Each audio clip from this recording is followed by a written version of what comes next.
Wow, how am I going to get through this in 27 minutes? Let's see. But you guys should focus here because I'm going to go through a lot of information. So yeah, I had a long personal journey. I was able to biohack my health tremendously. And using precision health was something that was very, very useful for me. I'll go straight to it. The key to longevity. It's my opinion that people need to personalize their approach to longevity, to everything that they're doing in order to prevent diseases and optimize their health.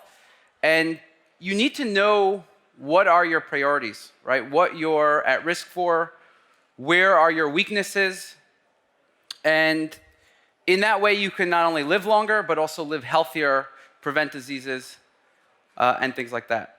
So I'm a very big believer that no one size fits all. And my paradigm, genetics is an important factor when you want to personalize lab tests, blood tests, and lifestyle and environmental information. So you want to take information from all three sources and integrate that together. So now, number one is, how do you find out what your genetic weaknesses are? So let's first go with how genetics could be used, right? So number one is, you could use genetics to actually help predict what you're at risk for in the future.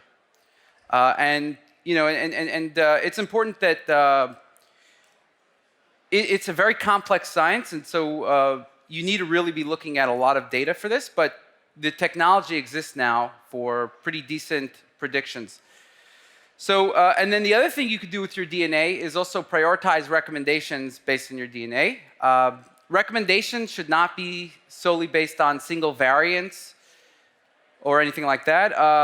And you need to pick your battles. A lot of people think like, okay, what are recommendations for all my genes? Like, tell me what I need to know. Doesn't work like that. You need to focus on one topic at a time in order to, optimize that topic and get the best recommendations there. I'm not a believer of like, let me optimize everything at once. You pick a topic, focus in on that.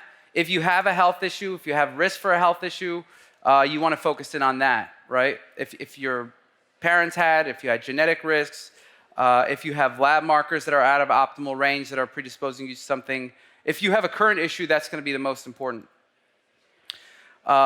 Impact of individual SNPs is very small. If anyone looks at SNPs, they might see like there's a certain risk for a SNP, but that's actually usually quite overinflated because when these studies are done, they pick up a lot of information. They're just an association, and so people inherit like thousands or millions of variants, genetic variants together. And so looking at one genetic variant is going to be overinflated. This is why you need polygenic risk scoring, which looks at thousands or millions of variants. And then this deals with all the problems related to predictions like double counting, because variants are often related to each other. This is the only method available. Ancestry is quite important for genetic prediction, so you have to make sure that whatever you're doing is using ancestry. And there are certain times when you want to look at specific variants in genetics. So ApoE and BRCA are good examples. And and sometimes I develop hypotheses based on genetics, certain variants, especially if I see a variant that's not common. All of the associations match up with me, and I understand that this pathway could be involved in my previous issues. And so I'll give you an example. The cannabinoid receptor was something that was impactful for me, and that has a lot of impacts downstream, like the immune system and things like that. So I'll just give you, people want to know what are some personal discoveries that I figured out with genetics. So I'll give you some examples. This is just what I figured out, certain things that I figured out. Besides all the predictions that I can see and have access to, and and all the recommendations, but some of the so I've had a lot of mental health issues in the past, and for me personally, low serotonin was one of the biggest factors. lower BDNF, and an overactivated HPA axis. So that's a hyperactive nervous system. These things are made worse by inflammation, which I had to deal with in the past, and you can fix it with supplements that lower supplements and lowering inflammation. So these were the genes. The first line is the serotonin-related genes. Then there's BDNF, and these are the HPA axis. So you don't have to know what these things are, but because the software, we have software that makes it simple. But essentially, these were like, I had serotonin issues, and then all these genes actually correlated with that, and that gave me more confidence that I need to target this pathway. And through that, all the mental health issues disappeared, including with when I was taking BDNF and HPA axis. And mental health issues, I think, is key to longevity and health span, because we all know that being happy is the #1 longevity factor. People who are happy live longer, and they're healthier, right? If you're stressed all the time, if you're not able to balance your mental health, then that is going to weigh on your personal health. And a lot of people get health issues after having mental health issues. So I think this is actually quite important with regard to longevity and health span. This is another example I found. I actually was quite sensitive to plastics in fish, dioxins, and that correlated with certain variants of mine. So I took activated charcoal, and that was something that really helped me. I mentioned before, I always had a lot of food sensitivities, so grains, beans, and for me, the TH1, TH17, this is like a part of the immune system, the cannabinoid system. They kind of interrelate there. That was quite important for me. Cholesterol, I have had a high cholesterol, and there's certain genes that actually were more likely that if I ate saturated fat, my cholesterol went down, and if I ate fiber, it did better with me for me, and that actually helped. So these are examples of like me personalizing my approach. I could get into later.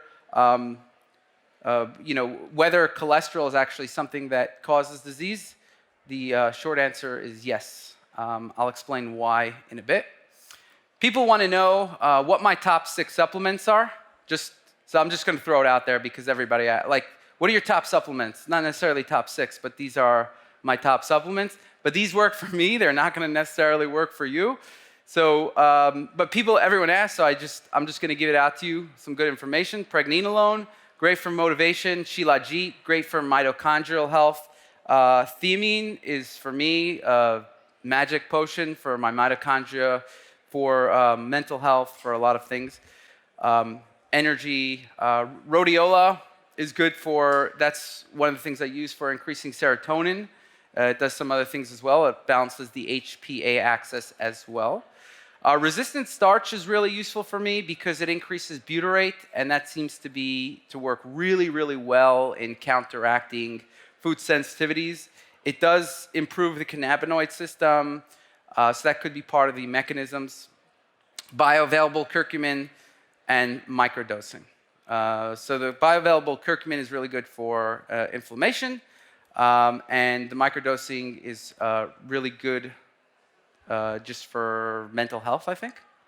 And and resistant starch is good for quite a lot of things. Like when you increase butyrate, it's the best way to increase butyrate, and that is good for serotonin, a whole bunch of things. And I want to mention one thing with genetics. This is one of the biggest questions people have. Yeah, but what about my genetic expression? Everything that you do is going to change your genetic expression. But you have to understand what your blueprint is in order to know how to change your genetic expression in the best way, right? And so everything here, everything I'm talking about, these are all things that are changing. When you breathe, you're changing your genetic expression. Everything you do is changing your genetic expression all the time. You want to find out what are my tendencies? How do I work in the best way to counteract those negative tendencies or improve the positive tendencies. I wanted to talk about labs. There's a new concept, brand new concept called Mendelian Randomization. It's pretty new. How many people here have heard of Mendelian Randomization? Oh, we got 2 people. Not bad. Okay. It's a very interesting concept. When we were looking at labs, we were figuring out which labs were actually causal, right? Because if you're testing a lab, it's most important to know if the lab is actually causing an issue and which issues it might be causing in the future, right? Because just changing a lab does not necessarily mean anything.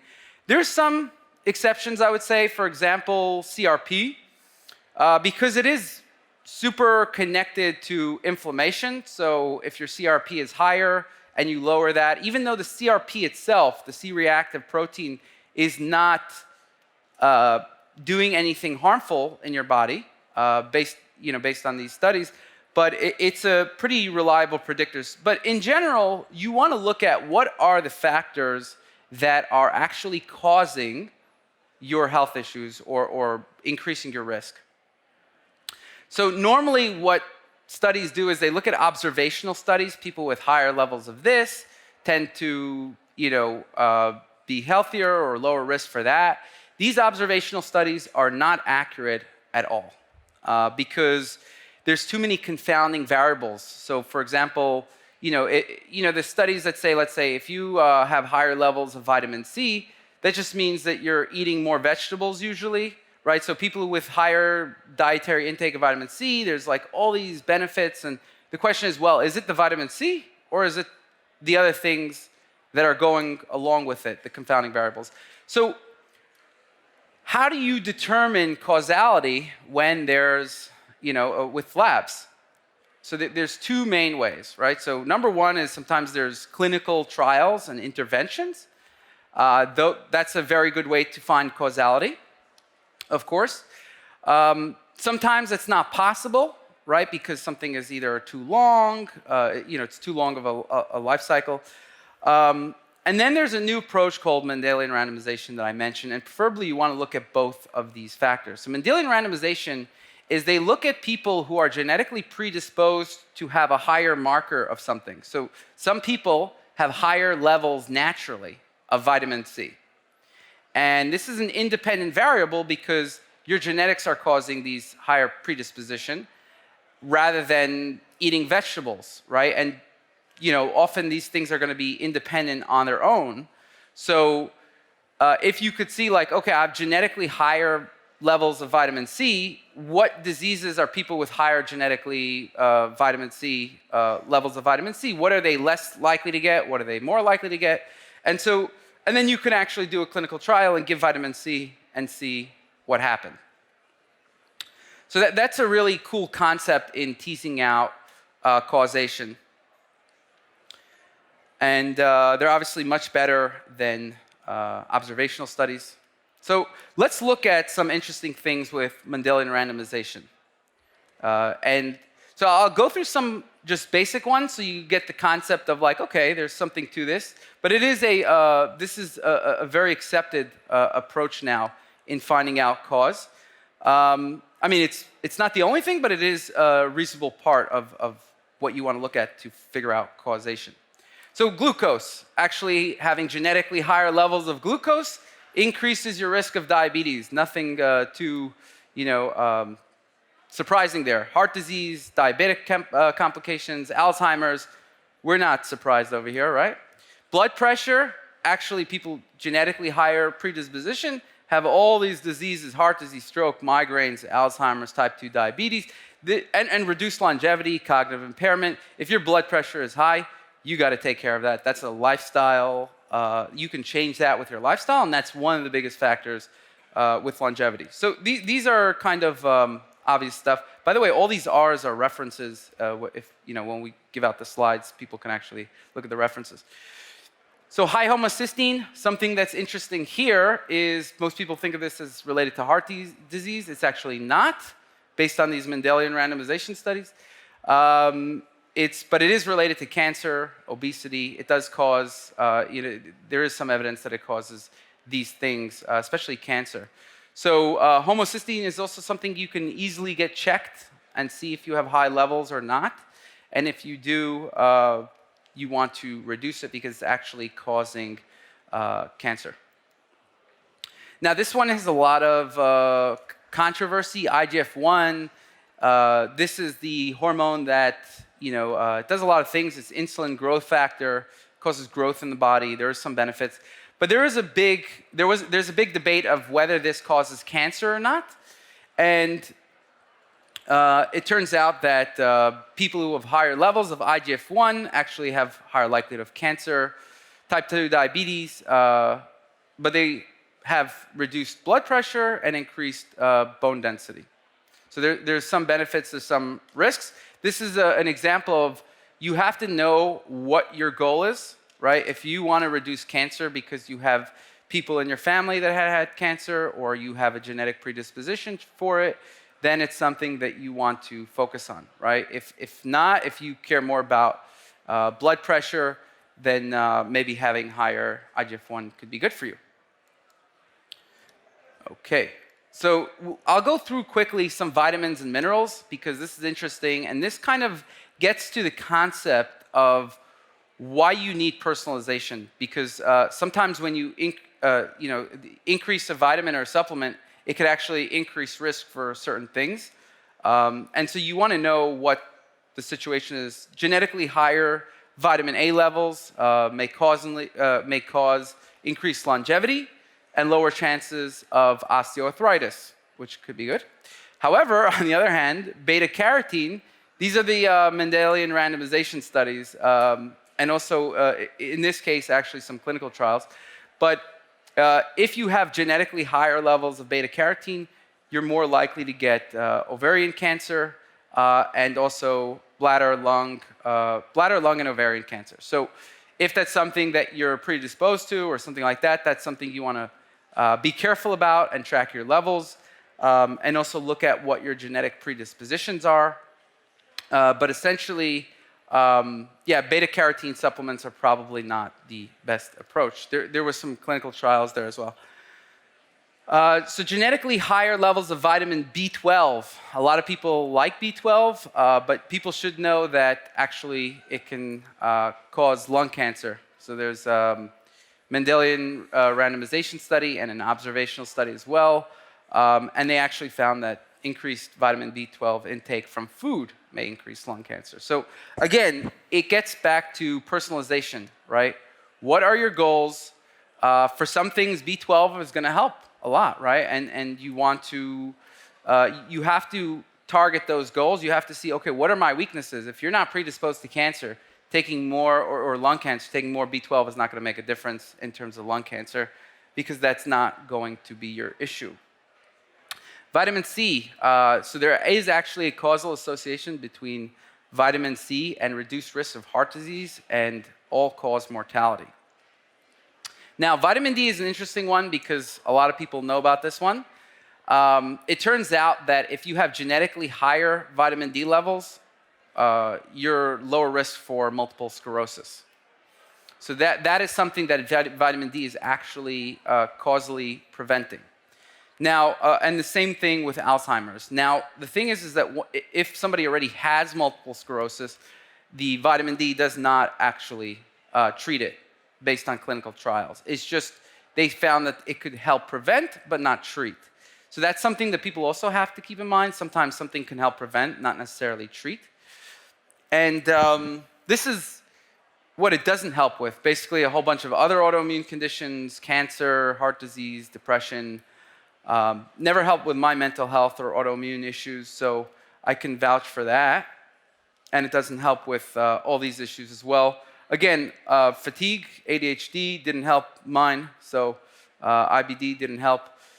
But the other ones, myopia didn't help there, yeah. But essentially the other ones, I can't tell you. But based on these causal studies, it's showing that it doesn't help with these things. Now, vitamin E is an interesting one because it's actually, you want to be careful with this one.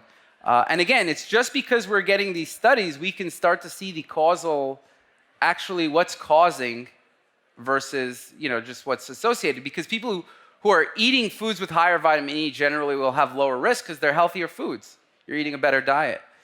But actually, genetically higher vitamin E levels may cause heart disease. And actually, there was some interventional studies too. So there's actually good evidence that higher vitamin E will cause heart disease.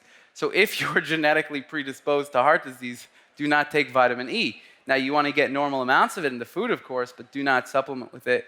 There are some benefits, higher bone density, but with cardiovascular disease, heart disease, stroke, there's good evidence that it can increase your risk. So again, I want to impress that it's the personalization here. If you try to just follow what someone else is doing, you're going to get the wrong results. Like, I'll just do what this person's doing. They know what they're doing. Well, they have very different genetic profile. They're very different in a lot of ways. So you need something that is personalized for you. You need to get what are your priorities and focus on that. Genetically higher vitamin K levels may be causally associated with stroke and heart attack. So also higher vitamin K, vitamin K helps clotting, and so it seems like it's related. It can cause cardiovascular disease, and it's decreased risk of diabetes, type 2 diabetes. So if you have type 2 diabetes, it might be good. If you have cardiovascular disease, might not be as good. Calcium is a dangerous one a bit, right? So this one also has these Mendelian randomization studies, but also the clinical trials that are backing. And again, I think longevity is not just about what you're taking, it's also what you're not taking. You need to be strategic about what you're doing. So genetically higher levels of calcium is associated with, causally associated with heart disease, stroke, migraines. And actually, with heart disease and, stroke and migraines is actually studies. And heart disease, there's these randomization studies and also supplements increase heart disease risk. So there's double verification there. Higher iron, we know about this. A lot of us know that genetically higher iron levels could cause you to live less long. I mean, I remember there was long debates about iron and longevity. Is it actually causal? Turns out that there is some causal factors to having higher iron levels. Now, again, it's all about balance. You don't want to be anemic, right? But genetically higher levels can cause some issues. There's some benefits too, lower risk of rheumatoid arthritis.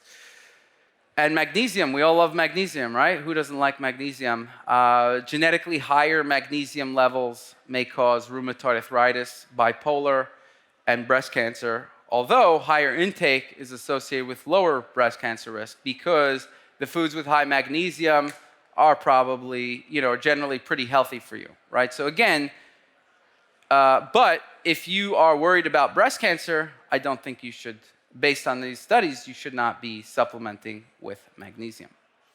There's a lot of good sides too, so heart disease and atrial fibrillation, so it's pretty good for cardiovascular disease, and also some mental health sometimes it could be pretty good for. Phosphate, this is something if you're worried about breast cancer, you could measure higher risk for breast cancer. We could skip this. Folate is probably not causally, because there's a lot of studies with folate, because it happens to be found in a lot of vegetables and a lot of healthy foods, but it's actually not causally associated with heart disease, allergies, mental health, and blood pressure, cholesterol. But it might help actually prevent schizophrenia, potentially. Selenium. If you have a predisposition for higher blood sugar levels, you want to be careful with this one. This one's pretty decent evidence that it could increase blood sugar, cause insulin resistance, type 2 diabetes, and maybe prostate cancer. On the upside, it could help bone density, right? So again, there's always positives, there's always negatives. You need to find what is my goal and cater your plan towards that. Sodium, this is a big one. Like this one, every blood test will measure sodium. So it actually could cause heart failure, stroke, and type 2 diabetes risk. And this is related also to, the sodium that you consume in your diet can also increase the sodium in your blood. This is actually urinary sodium, so it'll increase urinary sodium. And then this is hypertension. It is causally associated with that. Okay, so omega-3, I love omega-3. It's great for mental health, but actually it can increase the risk. People with genetically higher levels can increase the risk of colorectal cancer, type 2 diabetes. On the upside, it's great for cardiovascular. I've noticed that. Crohn's disease risk. I think mental health as well, higher bone mineral density. So there's a lot of benefits. One of my favorite supplements. You could get it in fish, but I'm just sensitive to the dioxins in fish. And higher levels of omega-6 could cause some issues, heart disease, colorectal cancer. Now, this is my company, SelfDecode. And so we look at labs, we look at genetics. For prediction, we could show you where your labs are, if they're in the optimal range or not. Now, one thing, I have a little bit of time here, and I wanted to go to LDL cholesterol because this is something that is checked pretty often, but I think it's ignored in the health community a little too much, because there is a debate is the LDL cholesterol actually causal or not? This is one of the things that you will have in every blood test, so that you've ever taken pretty much, and it's a good thing to check. If you have higher levels of LDL cholesterol, based on the Mendelian Randomization, so this is actually some of the best evidence because they have clinical trials based on drugs that decrease cholesterol. They have Mendelian Randomization, they have observational studies. It almost doesn't get better than LDL cholesterol when you're talking about evidence. But yeah, it's higher levels can cause shorter lifespan, heart disease, heart valve disease, diabetes, stroke, ALS. And then for HDL cholesterol, people, I think, overestimate how good that is. Like, people are like, oh, but my HDL is good. Actually, there's less benefits, causal benefits, than we thought. So higher HDL may actually be causally associated with breast cancer, and it's probably not helping you with heart disease. Based on these Mendelian randomization and clinical trials. So there's good evidence that it actually does not help with heart disease. Okay, my time is up. Thank you very much, everyone. I appreciate it. And yeah.